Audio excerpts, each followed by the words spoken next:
আওয়ামী লীগ সরকারের লুট করা টাকায় একটি তহবিল গঠন করবে সরকার। এই তহবিলের বড় অংশ ব্যয় হবে দরিদ্র জনগোষ্ঠীর কল্যাণে, বাকি অংশ দিয়ে মেটানো হবে বিভিন্ন ব্যাংকের দায়।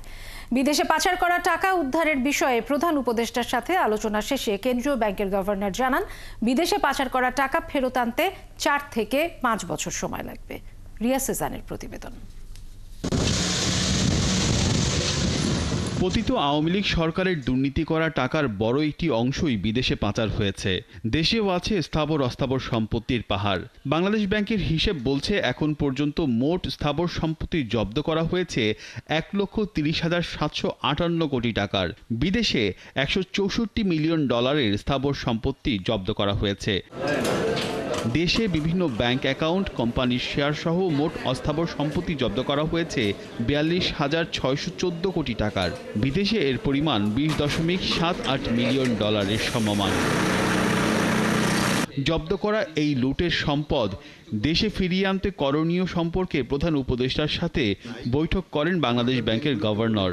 পরে এক সংবাদ সম্মেলনে জানানো হয়, এই অর্থ ব্যবস্থাপনায় একটি তহবিল গঠন করা হবে।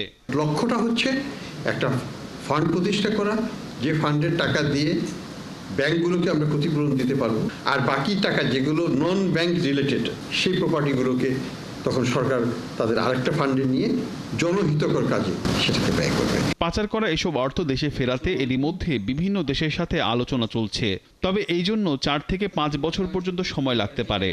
ইন্টারন্যাশনাল এক্সপিরিয়েন্সটা আমরা জানি, সাধারণত এটা 4 থেকে 5 বছর লাগে আইনি প্রক্রিয়া শেষ হতে। তবে এটার মধ্যে কিছু ইন্টারমিডিয়েট অন্তর্বর্তীকালীন কিছু ব্যবস্থা নেওয়া যায়, যেমন বিদেশে তাদের যে সম্পদ আছে সেই সম্পদকে ফ্রিজ করা যায়। লুটের টাকার তহবিল তৈরি করা নিয়ে আইনি জটিলতার বিষয়টিও মাথায় রাখছেন বাংলাদেশ ব্যাংক। এই টাকাটা সরকারের হাতেই আছে, জব্দ করা আছে।